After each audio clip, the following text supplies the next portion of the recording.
The Moon Dragon is a mighty beast, only brought forth from its slumber in the direst of needs, and it looks like the High Elves certainly need it today. Welcome guys, I'm a Rubber Duck War, and today we're watching XMT's very own way up against Blanky Blankface, as the High Elves do go to war up against the Bretonnians. Now this is generally considered a pretty terrible matchup for the High Elves. So what do you do in such desperate need? You summon the mighty beasts of legend. That's right, we have double Moon Dragon, not one but two of the glorious beasties. Certainly very underrated. I think Sun Dragons and Moon Dragons certainly do have a place in the world, and we only ever really see Star Dragons when we see them in action. So it's kind of cool to see that these guys get a little bit of a run out today, coming with their epic breath attacks, and having two lots of breath attacks is so good up against the Bretonnians. You can really roast their infantry or their cavalry as well rather quickly with these big beasties.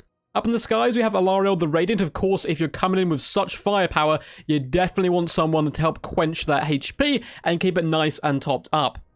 She's coming in, no doubt, with Star of Avalon, as we can see here, Stave of Avalon, Arcane Conduit, Tempest, as well as Earthblood. So definitely looking to dominate the skies and heal up those dragons where possible. Now, because there is double dragon on the battlefield, the main battle line isn't particularly expensive or interesting. We just have Silver and Garden Spearmen dotted all the way along, forming a nice shield wall of pointy hats, pointy spears, and pointy shields. Right in the very back, we have one unit of Swords Masters of Hoeth, which is an interesting choice here. They have really decent AP, so should be able to cleave asunder many a knight, and they will just delete infantry time and time again, which is certainly useful for them.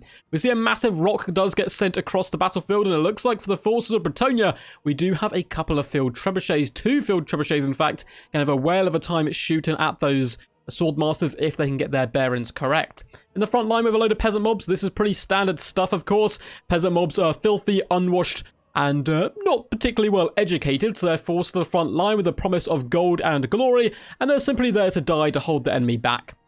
In the main battle line, we have men-at-arms dotted all the way along, which is pretty damn cool, and we have double foot squires in that central portion of the build, backed up by triple peasant bowmen and the double trebuchets.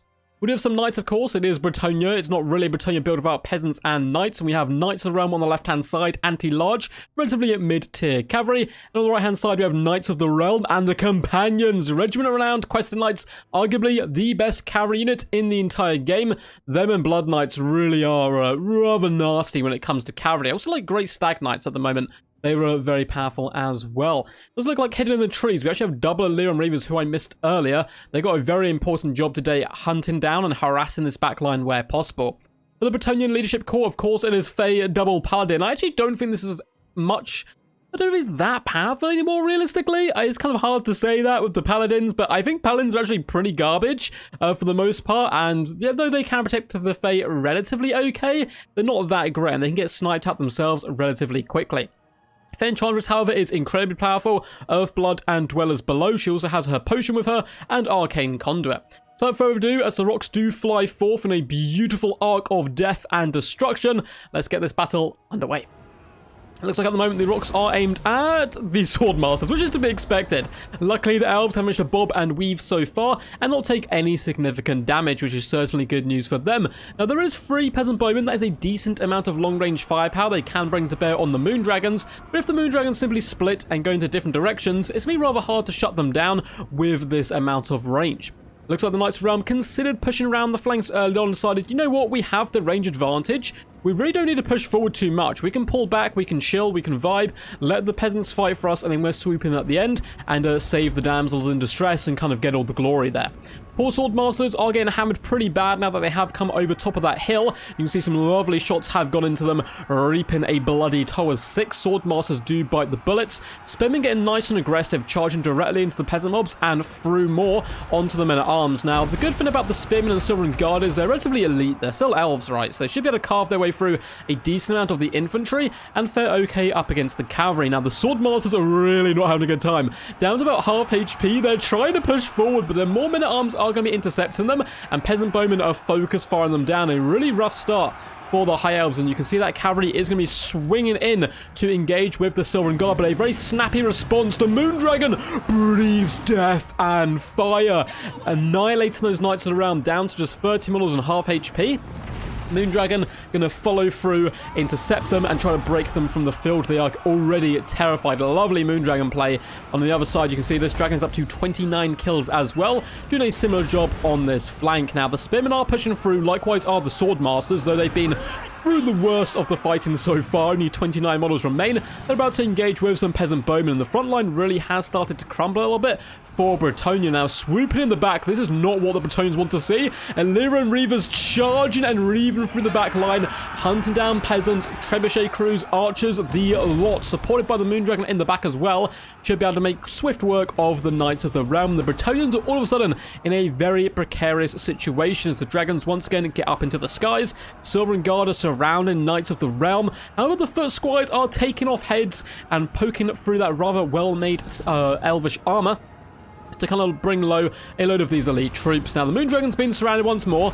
Double Paladin as well as Fey Enchantress have gone there, a lovely surround. We do, though, have some Silver Guard for support and a Star of Avalon going in with the double Moondragon. They're going to be bringing the pain. The Double Paladin trying their best. To me, lads, to me, protect the lady. We do have the Companions here with Favor of the Fae popped on them. Should ensure they do some really lovely damage to the Dragons, but the counterpunch, the Star of Avalon, so good here, buffing these guys up, and the Fey Enchantress is really taking quite a hammering right now. We have some more Spearmen trying to push in for support.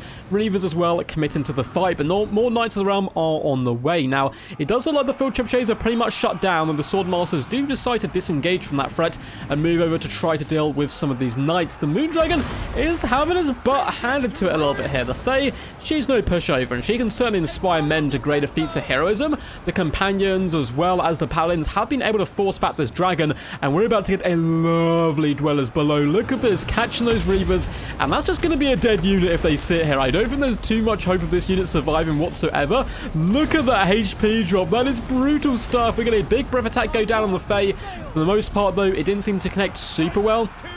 Both Units Reavers get forced off by that lovely Dwellers. The Moondragon's trying their best and some nice damage to the Paladins and trying to snipe out the Fae here. Elsewhere, the Spearmen as well as the Silver and Guard are kind of pushing through on all fronts. We can see the Trebuchet's been shut down, but there's a decent amount of men-at-arms and Foot Squires left. They managed to beat back a lot of the Spear troops. We even have some Archers rallying, starting to pour more and more fire in on those fire-breathing Dragons. The Fey Enchantress is fleeing for her life, but she's been shut down and chased away by Alariel the Radiant.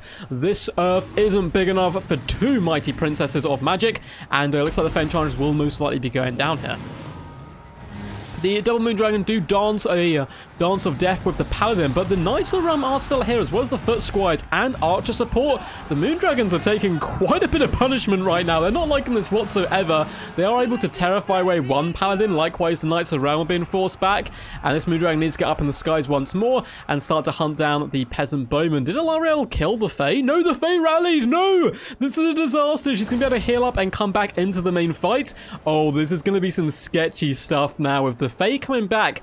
The Bretonians always have a chance, and they're starting to rally a lot of the Peasant Bowmen, and they are pouring on the shots onto the Silver and Guard, forcing them off.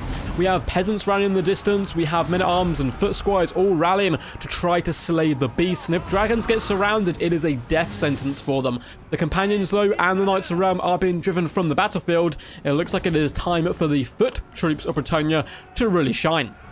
Spearmen are about to engage Foot Squires. This will not go well whatsoever for the Spearmen, though you can see in the distance their friends are being roasted alive. Looks like more Foot Squires there did eat a rather juicy breath attack, and the Dragon is now going to start swooping in, looking to clear out the infantry, and terror is their main weapon here. They need to force off these Bretonnian troops because there's way too many of them to actually kill. And it looks like the Dragons are doing a pretty decent job hunting down the Peasant Bowmen, who are one of the biggest threats to the Dragons on the battlefield. You don't want these Dragons left around, and the Dragons do not want the Archers because they're so cost effective here.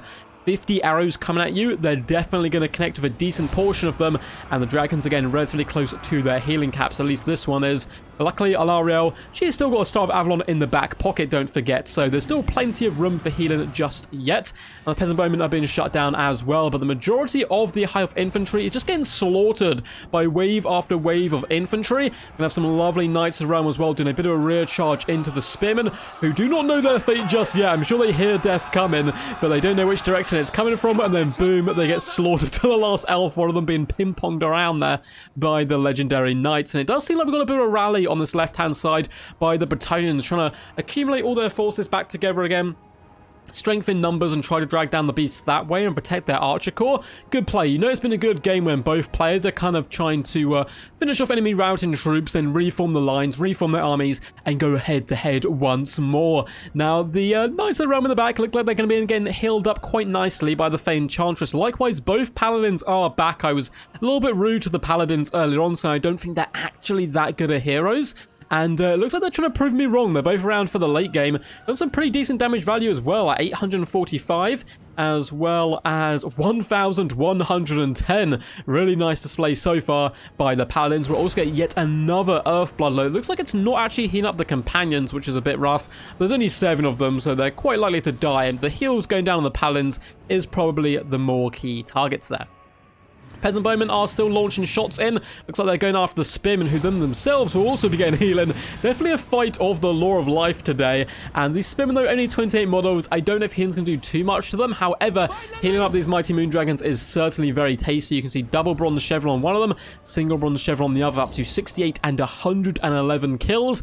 Can the foot troops of Bretonnia hold? There are a few knights rallying around the lady, but it is going to come down just to the meat and grind of this force.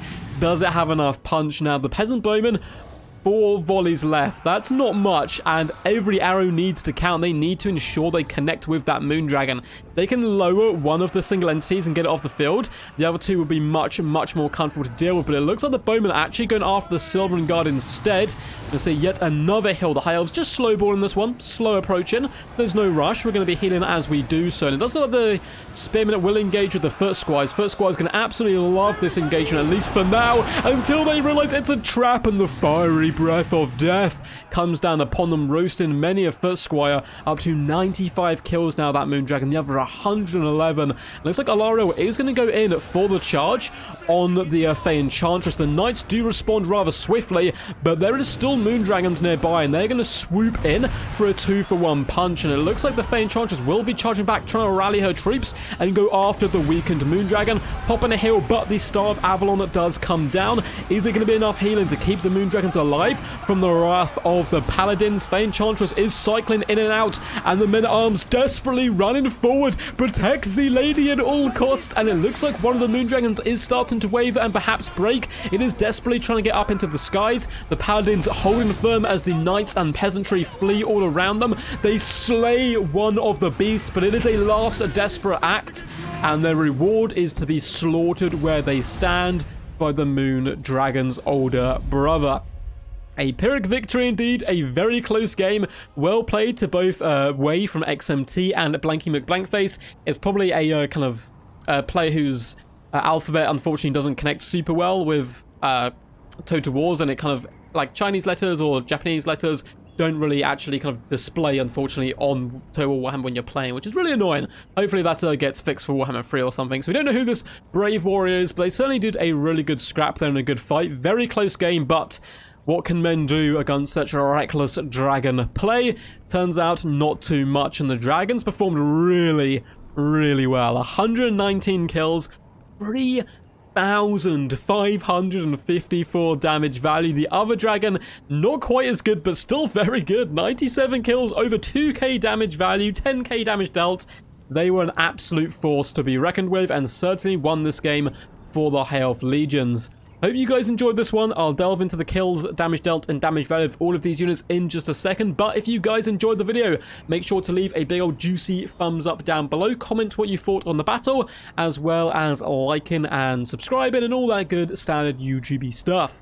There's a ton of stuff in the description to my Twitch where you can support the channel, to my Discord where you can submit replays just like Mr. Wade did here today, get involved in tournaments, live streams and all that cool stuff, with a very, very big tournament that's about to kick off, which anyone can hop in and play, called the Champion of Renown. Loads of rules, they're all in the Discord, and a big old $1,200 prize pool is some pretty crazy stuff. But anyway, let's get back to the damage dealt, damage value of all these units. So Alario the Radiant, 476 damage value. Not amazing damage value, but that's not what she was here for. She was here for her healing, and she certainly got her value of doing that. The Swordmasters, however, really had some bad PTSD if any of them survived this. Only 28 kills, basically no damage value or damage dealt. and they just ate every single trebuchet shot to the face. Those were a gold and double gold chevron trebuchet, I may add, and then took a load of arrows as well. So they died so others could fly, and those who flew, of course, were the moon dragons. The spearmen, though, got nice and aggressive. Them and the Silver Guard across the board got a mixed bag of damage value. Some of them in the low hundreds, others just shy of 1,000. Look at this, 986 damage value, 800, 980. Did we get 1,000 somewhere? I thought we did, but maybe we didn't. But decent kills across the board as well. Mixed bag, low hundreds and high hundreds for their damage value. We've already gone over the moon dragons, MVPs without a shadow of a doubt.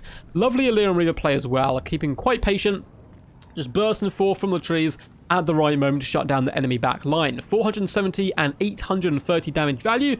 Lovely stuff. The Enchantress, 66 kills, 1.2k damage value, certainly not too shabby. And her loyal paladins who are glaring at me. Look at those pictures, they're so mad what I said about them before. 1.2k damage value and 1.3, so both of them performing really well today.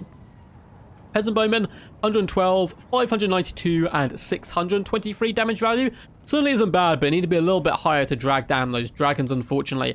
As for the Knights of the Realm, 560 and 600 damage value, 1.3k on the companions. They were in the thick of the action for a long time holding the line. I really do think they are some of the best cavalry around. 52 kills, not bad considering they're fighting dragons the majority of the time.